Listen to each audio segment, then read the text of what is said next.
नमस्कार, career wing पर आपका बहुत बहुत स्वागत है। आज हम लोग फाइनल ईयर वालों का फिजिक्स का सेकंड पेपर का इम्पॉर्टेंट क्वेश्चन देखेंगे। देखिए, इसके पहले मैंने फिजिक्स का कल ही आप लोगों को 2 सेट और प्रोवाइड किया था और कल के लिए टारगेट दिया था आप कल कोई भी हालत में इन 2 सेट को अच्छे से कवर करके रखो। आई होप सबने एकदम अच्छी तरह से कवर कर लिया होगा। आज अपन इस क्लास में 2 सेट और करेंगे, टोटल 4 सेट हो जाएगा। अगर आप लोग कमेंट करोगे तो मैं 1 सेट इसका और प्रोवाइड कर दूंगा, लेकिन आज कोई भी हालत में ये 2 सेट होना चाहिए। कल 2 सेट कर लिए, आज ये वाला दोनों सेट और करके रखोगे।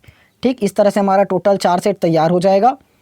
कल हो सके तो मैं 1 सेट और लाने की कोशिश करूँगा। अगर कमेंट करोगे 1 सेट और चाहिए तैयारी हो चुके करके तो उतना लाऊँगा, नहीं तो इतने में चलेगा। इसी में से प्रैक्टिस कर लेना। ठीक, अब बात आती है बॉटनी की। बॉटनी का भी 2 सेट अपलोड हो चुका है, आप लोग उसको कर लेना और जस्ट इसके बाद ही आप लोगों को बॉटनी की क्लास देखने को मिलेगी। ठीक, अभी तक मैं बॉटनी का पहले देता था, उसके बाद फिजिक्स का दे रहा था। इस बार अपन फिजिक्स पहले ला रहे हैं, उसके बाद बॉटनी आएगा। ये तो हुआ खैर फाइनल वालों का। सेकेंड ईयर वालों का भी अपलोड हो चुका है ना, आप लोग जाकर देख सकते हैं। सेकेंड ईयर वालों का आज मैंने फिजिक्स का 2 सेट और बॉटनी का 2 सेट दोनों का दोनों अपलोड कर दिया है। सेकंड पेपर का दोनों का सेकंड पेपर का अपलोड कर दिया है, आप लोग जाकर देख सकते हैं। ठीक है, बीएससी सेकंड ईयर वालों का फिजिक्स का 2 सेट और बॉटनी का भी 2 सेट आया हुआ है, आप लोग जाकर देख सकते हैं। 2 सेट आप लोगों को कल और मिलेगा। ठीक, फिजिक्स वालों को और बॉटनी वालों को कल 2 सेट और मिलेगा, आप लोग उसको तैयारी कीजिए। आप लोगों का भी टोटल 4 सेट हो जाएगा। ठीक, चलिए आगे बढ़ते हैं अपन। यूनिट 1 पर आते हैं। देखो क्या बोला, ठोस की विशिष्ट ऊष्मा का ताप के साथ विचरण की व्याख्या करने के लिए आइंस्टीन की परिकल्पनाओं का उल्लेख कीजिए तथा सिद्ध कीजिए कि उच्च तापों पर परमाणविक विशिष्ट ऊष्मा नियत हो जाती है। अथवा क्वेश्चन है, ठोसों की विशिष्ट ऊष्मा के लिए डी बाय सिद्धांत की व्याख्या कीजिए। Most important question. हॉल प्रभाव क्या है, इसकी व्याख्या कीजिए।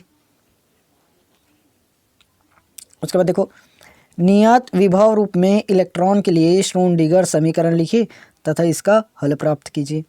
इलेक्ट्रॉन की ऊर्जा के आइगेन मान तथा ऊर्जा अवस्थाओं का घनत्व भी ज्ञात कीजिए। यूनिट नंबर 3 पर है, क्षेत्र प्रभाव ट्रांजिस्टर, प्रकाश उत्सर्जक डायोड, फर्मी स्तर जेनर डायोड पर टिप्पणी लिखनी है। टोटल 5 टिप्पणी है, कोई भी 3 आप लोगों को बताना है, कोई भी 3 टिप्पणी।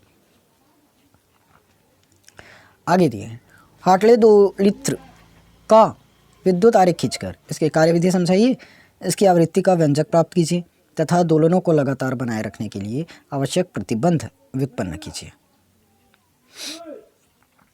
उसके बाद अथवा में दिया है, एल सेक्शन फिल्टर क्या है, आवश्यक विद्युत आरेख खींचकर इसकी कार्यविधि समझाइए।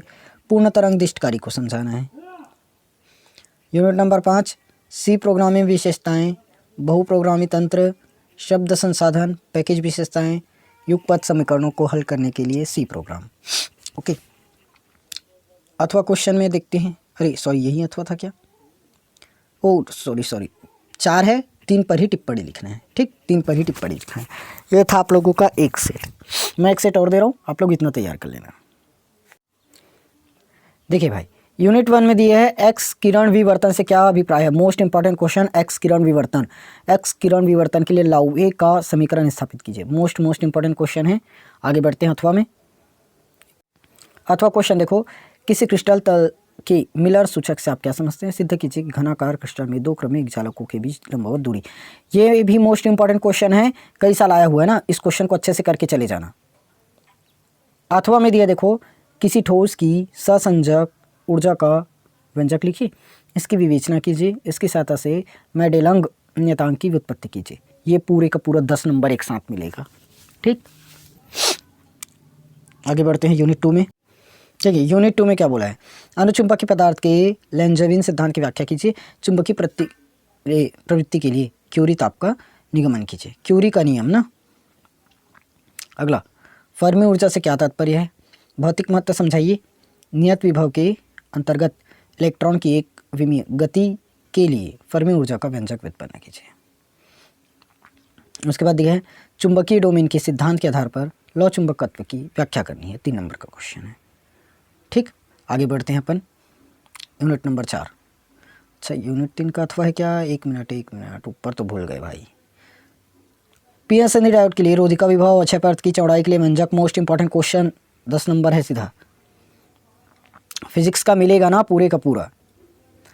उभयनिष्ठ आधार सीबी विधा में पीएनपी ट्रांजिस्टर के अभिलाक्षणिक वक्र के लिए आवश्यक आरेख बनाते हुए इन वक्रों की व्याख्या कीजिए। ये भी 10 नंबर का है।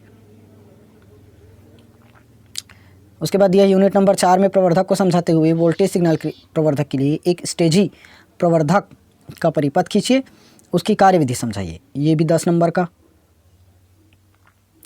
अगला है हमारा पाई सेक्शन फिल्टर क्या है? आवश्यक विद्युत परिपथ खींचकर कार्यविधि समझाना है। इस परिपथ के साथ पूर्ण तरंग दिष्टकारी उर्मिका घटक के लिए व्यंजक प्राप्त करना है। अगला दोलित्र के सिद्धांत को समझाना है। 3 नंबर का क्वेश्चन। उसके बाद दिए एमएस वर्ड क्या है, इसके मुख्य अवयव एवं कार्य का वर्णन कीजिए। देखो सी स्थिरांक एवं परिवर्तनांक क्या है, इससे संबंधित नियमों को लिखिए। ठीक। यूनिट नंबर 5 लास्ट है हमारा एरे। ये सी भाषा में इसका उपयोग करते हुए एक सामान्य प्रोग्राम लिखिए। सी प्रोग्राम की उपयोग का वर्णन करें। ये 4 नंबर का क्वेश्चन। ठीक। टोटल इस तरह से आप लोगों का 2 सेट मैंने इसमें कंप्लीट करा दिया है। आप लोगों के ऊपर है आप कितना तैयारी करते हो, मेहनत आपके ऊपर है। ठीक। मेरी तरफ से मैंने पूरे का पूरा इंपॉर्टेंट क्वेश्चन आप लोग को दे दिए। अब तैयारी आप लोगों को करनी है। ओके चलिए, अब फिजिक्स का आप लोगों का हो गया। अगर इतना तैयार कर लेते हो पेपर के आते तक तो मैं एक सेट आप लोगों को और प्रोवाइड कर दूंगा। ठीक है, कमेंट ज़रूर करना और क्वेश्चंस मिलते हैं कि नहीं मिलते कमेंट बॉक्स पर ज़रूर बताया करो। चलिए अब अपन मिलेंगे दूसरे वीडियो में, तब तक आप लोग अच्छे से मेहनत कीजिए, एग्ज़ाम की तैयारी कीजिए। ठीक।